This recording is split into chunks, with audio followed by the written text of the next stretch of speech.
இந்தியாவில் பயணிகள் விமானங்களில் 64% ஏர்பஸ் நிறுவனத்தின் தயாரிப்புகள் என்பது விமான போக்குவரத்து இயக்குநரகத்தின் புள்ளி விவரங்களில் தெரியவந்துள்ளது.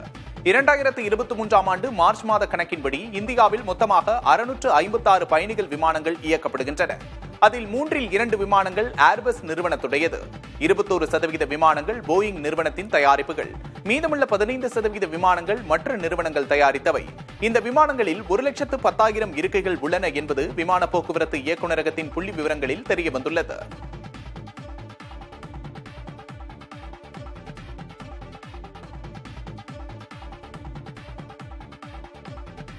நீதிபதிகளை நியமிக்கும் அதிகாரத்தை கொலீஜியம் அமைப்பிடமிருந்து பறிப்பதே மத்திய அரசின் நோக்கம் என்று மாநிலங்களவை சுயேட்சை உறுப்பினரும் மூத்த வழக்கறிஞருமான கபில் சிபல் குற்றம் சாட்டியுள்ளார். அலகாபாத் உயர்நீதிமன்ற நீதிபதி யஷ்வந்த் வர்மாவுக்கு சொந்தமாக டெல்லியில் உள்ள வீட்டில் கடந்த மார்ச் மாதம் தீ விபத்து ஏற்பட்டபோது 500 ரூபாய் பணம் கட்டுக்கட்டாக கண்டெடுக்கப்பட்டது. இதனையடுத்து அடுத்த மாதம் நடைபெறும் நாடாளுமன்றத்தின் மழைக்கால கூட்டத்தொடரில் யஷ்வந்த் வர்மாவை பதவி நீக்கம் செய்யும் தீர்மானம் கொண்டுவர மத்திய அரசு முடிவு செய்துள்ளது. இதுகுறித்து டெல்லியில் செய்தியாளர்களுக்கு பேட்டியளித்த கபில் சிபல், வகுப்புவாத கலவரத்தை தூண்டும் விதத்தில் பேசிய நீதிபதி சேகர்குமார் யாதவ் மீது மத்திய அரசு நடவடிக்கை எதையும் மேற்கொள்ள முனைப்பு காட்டவில்லை. ஆனால் உரிய விசாரணை நடத்தாமல் யஷ்வந்த் வர்மா மீது நடவடிக்கை எடுக்க தீவிரமாக உள்ளதாக சுட்டிக்காட்டினார்.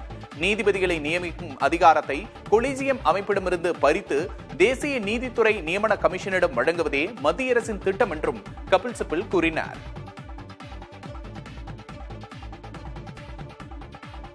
பாகிஸ்தான் கேட்டுக்கொண்டதன் பேரில்தான் போர் நிறுத்தத்துக்கு சம்மதித்ததாக பிரதமர் மோடி அமெரிக்க அதிபர் டிரம்பிடம் கூறியுள்ளார். அமெரிக்க அதிபர் டிரம்பும் பிரதமர் மோடியும் தொலைபேசியில் பேசினர். இப்பேச்சின் விவரங்களை வெளியுறவுத்துறை வெளியிட்டுள்ளது. இதில் போர் நிறுத்தத்தில் அமெரிக்காவுக்கு எந்த பங்கும் இல்லை என பிரதமர் தெரிவித்துவிட்டதாக வெளியுறவுத்துறை கூறியுள்ளது. மேலும் இந்தியா பாகிஸ்தான் பிரச்சனையில் 3ஆம் தரப்பு தலையீட்டை விரும்பவில்லை என பிரதமர் மீண்டும் அமெரிக்க அதிபரிடம் தெரிவித்ததாகவும் வெளியுறவுத்துறையின் செயலாளர் விக்ரம் மிஸ்ரி கூறியுள்ளார். கனடா பயணத்தை முடித்துக் கொண்டு அமெரிக்கா வருமாறு பிரதமரை டிரம்ப் அழைத்ததாகவும், ஆனால் வேறு சில பணிகள் இருப்பதால் வர இயலாத நிலை உள்ளதாக பிரதமர் விளக்கியதாகவும் விக்ரம் மிஸ்ரி கூறினார்.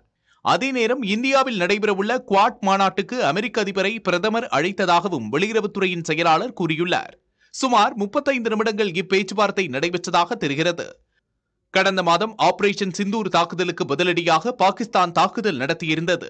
இதில் இருதரப்பும் போர் நிறுத்தத்துக்கு ஒப்புதல் தெரிவித்த நிலையில் அதற்கு தான் மத்தியஸ்தம் செய்ததே காரணம் என டிரம்ப் கூறியிருந்தார். இது இந்தியாவில் பெரும் விமர்சனங்களை சந்தித்தது. இதனையடுத்து டிரம்புடன் பிரதமர் மோடி முதல் முறையாக பேசியுள்ளார். பாகிஸ்தான் ராணுவ தளபதியை டிரம்ப் சந்திக்க உள்ள நிலையில் இப்பேச்சு கவனம் பெறுகிறது.